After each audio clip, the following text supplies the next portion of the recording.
ready to smile again with radio's home folks, Vic and Sade. Written by Paul Reimer. Well, sir, it's early evening as our scene opens now, and here in the living room of the small house halfway up in the next block, we find our friends abiding quietly at home. Mr. Victor Gook and Mr. Rush Gook are established on opposite sides of the library table, competing briskly at rummy, while Sade, in her husband's easy chair, concerns herself with a daily love story in the newspaper. At this particular moment, one of the card players is remarking, Here, my man. There's a rule about looking at the discards. You do it. When? Lots of times. Cite it in. Huh? You've made a serious accusation. Unless you substantiate that accusation... Oh, come on, play. It's your turn. Oh, is it? See? Your poor fuddled brain can't Vic. even grasp it. Hello there, Sade. How are you? By George, you looking fine? Know what I wish you'd do? Go over there and give you a hug? I wish you'd write to Walter. Oh, How long's it been since you dropped him a line? I don't know. Been years and years, ain't it? Guess so. Ain't you kind of ashamed? Uh-uh. Ought to be.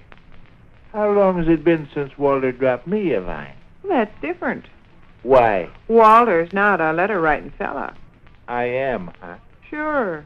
Sit down there in your office and rip off letters to people all day long.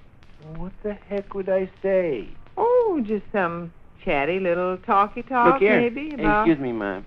You in? 3 6s, 3 4s, and the 10 Jack, Queen, and King of Spades. You must have resorted to low cunning to accumulate that many spreads so quick. Sure. Your deal this trip. Why don't you do it right now, Vic? Write a letter to Walter? Oh. Sure. You're just sitting there idle. I'm playing rummy. You just finished your game. Go ahead. Rush, hand your father your pencil tablet. Okay. I'll dash him off a note tomorrow. Like fun. You'd never even think of it. Well, I got nothing to say to Walter. He's your brother-in-law. I ought to exchange sweet confidence with him on that account, huh? Well, what I'd like to have you do is scribble your note off on that cheap tablet paper, and then in the morning take it down to the office and have the girl typewrite it nice. What's the idea? It'd please Beth. I thought it was Walter I'm supposed to write to. Well, Walter and Beth. See, they're good and proud of their monstrous big important brother-in-law with his marvelous position. I bet they'd show your letter to everybody in Carberry if it was written on a machine by a regular stenographer with her initials at the bottom and all. Will you do it? I suppose. It hit me this afternoon you ought to drop a line to Walter. Beth and I hear from each other almost every week, and it don't look right for you two men to let whole years go past without his... What's the matter? Nothing. Why are you laughing? Get away from here, Rush. How can a man write a letter to his brother-in-law with a hyena like you breathing down his neck? What's he writing there? Read me what he's got wrote down there. Go away from here, dishwater. Rush, you hear what I said? Dear Walter, how's your kneecap? Does it hurt much? My kneecap jumped out of place last Tuesday at 4 o'clock while I was swimming in the creek. Sadie has been put in jail. Rush was married early this morning. What time is it? You make me sick. If I had ears like... You made every word of that up, Dave. I did not. You did, too. That don't strike me so comical, Vic. Well, I don't know what to say to the guy, kiddo. Poor Walter's a guy now, huh?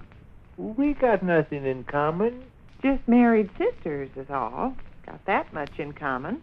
It won't be news to Walter if I write and tell him we married sisters. Dear Walter, you and I married sisters. I married Sister Sadie, and you married Sister Bessie. It's great stuff, eh, Walter, being married to sisters? You don't seem to have much trouble thinking up silliness. Put half of that energy into fixing up a decent letter, and you'd get through in 5 minutes. Okay. I'll make a stab at it.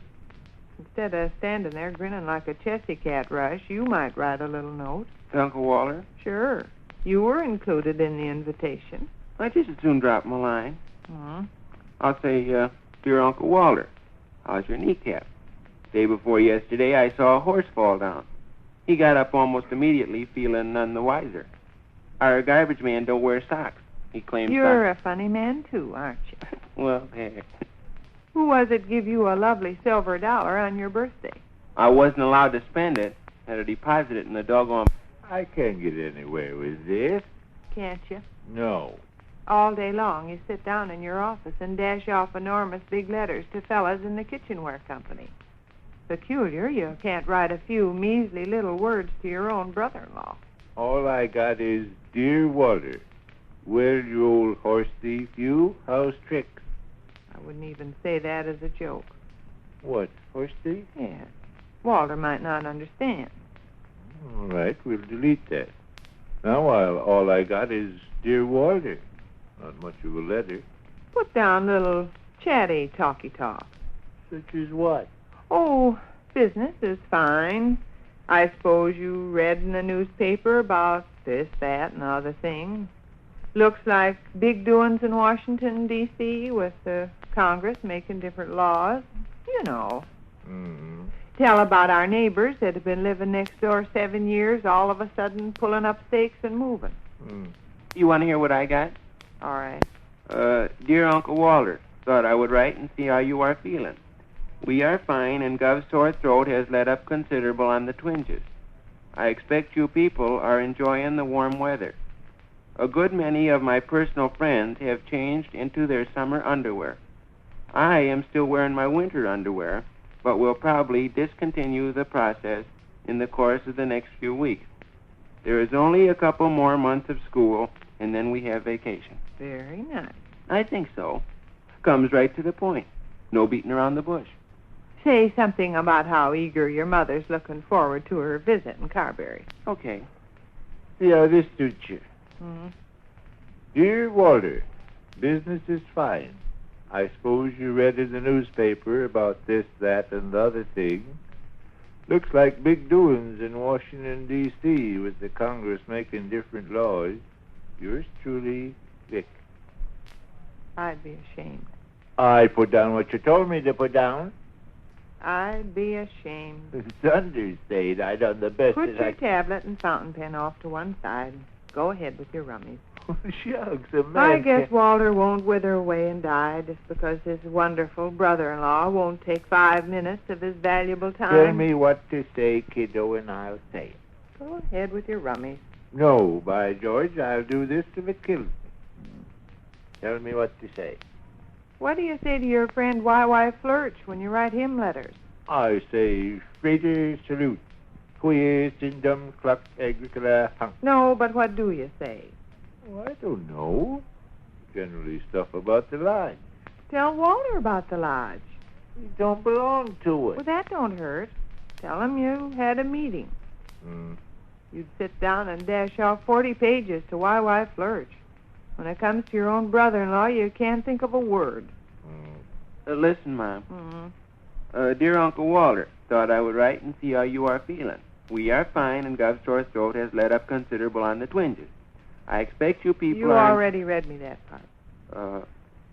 Mom is looking forward with breathless pleasure to visiting you and Aunt Bess. She anticipates much delight in seeing your faces once again. How you like that? It's all right. I think it's dandy. A little on the axle grease and peach butter side. What do you think of that junk about breathless pleasure? It's all right. Okay. Got something down? Yep. Listen. Dear Walter, how are you, old top? I wouldn't call him names, Vic. Old top ain't a very cruel epithet. Well, Walter's touchy. Liable to think you're jollying him. Well, just Dear Walter, then. Dear Walter, 100 alumni of the University of Clinton met in the Butler House Hotel yesterday to celebrate the 50th anniversary of the university's founding. Alumni clubs in 15 other cities held similar gatherings. The alumni heard an address by Dr. U. Flossmore Scleach depicting historical events in the university's development and a trombone solo by Miss Edith Clem entitled All My Hugs and Kisses alma mater belong to thee. Yours truly, Vic. Of course, it's not any too chatty. It's informative, though.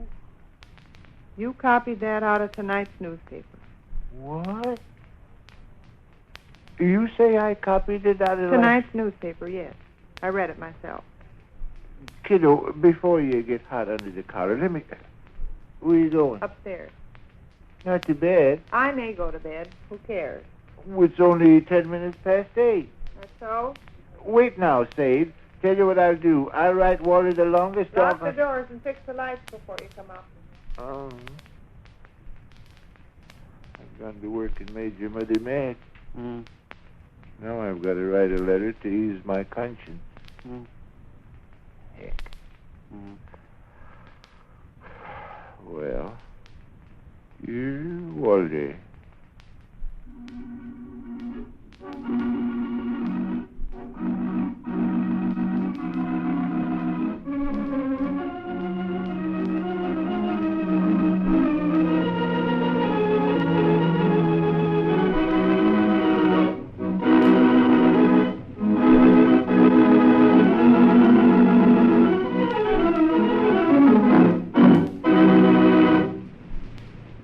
Which concludes another brief interlude at the small house halfway up in the next block. And so we leave Mrs. Beach and Crisco's, Vic and Sade until the next time. Don't forget to listen.